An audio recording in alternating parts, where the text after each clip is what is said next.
I went on my first date in years and she was crazy.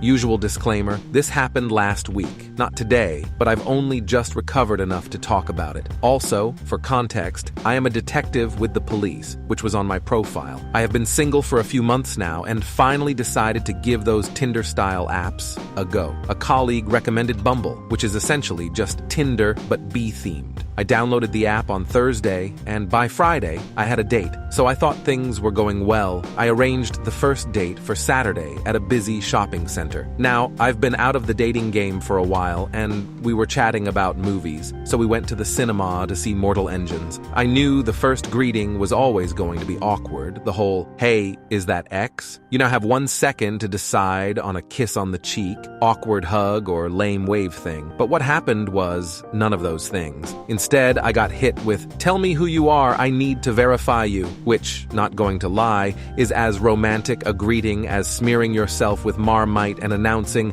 "Let's have a toast for the pretty lady." Anyway, she then asked, "What's that on the floor?" pointing to a large pile of dust. "It's a pile of dust," I tell her, and she makes me double check. Dust confirmed. We moved on to the cinema and purchased tickets. The announcer in my brain exclaims, "You are now locked into the date. We have an hour and a half until the movie starts." So we grab some ice cream because that's cute as shit and head to Starbucks, which, FYI, is a crowded motherfucker. We grab a table and she leans close, zero chill, just deadpan asks me, "What's the darkest job you have ever dealt with?" Now, I've got some H.P. Lovecraft dark stories, so I try to give her a PG version of a double murder I had some involvement with. Note, everything I discussed could also be easily read about online. How did he kill them? Was there a lot of blood? Did you see it? Was it like the movies? I love murder stories. Have you seen Making a Murderer? Have you heard about X-Murder? Did you know this one guy once chopped his mum's head off and had sex with the corpse? Isn't that fascinating? Let me just remind you that it's as crowded as balls in leather pants in this coffee shop, and people are looking over. She also hits me with a few probing questions. Have you ever committed a crime? Have you ever done drugs? Trying to recover some semblance of a date.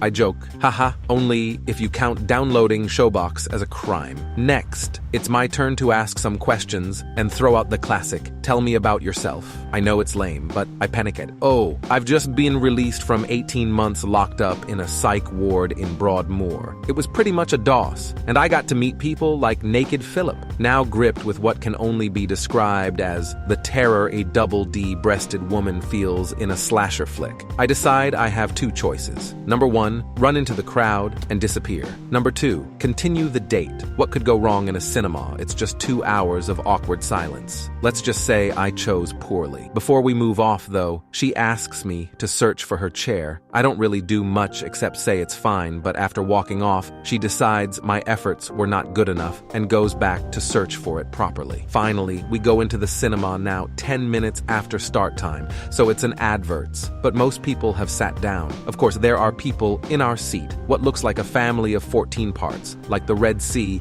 so we can sit in the seats we paid for, but they are somewhat miffed. Suddenly, my date whips out the flashlight on her phone and starts searching for the chair. The woman from the family is also some nut bar and starts yelling, "My eyes! Turn off that light!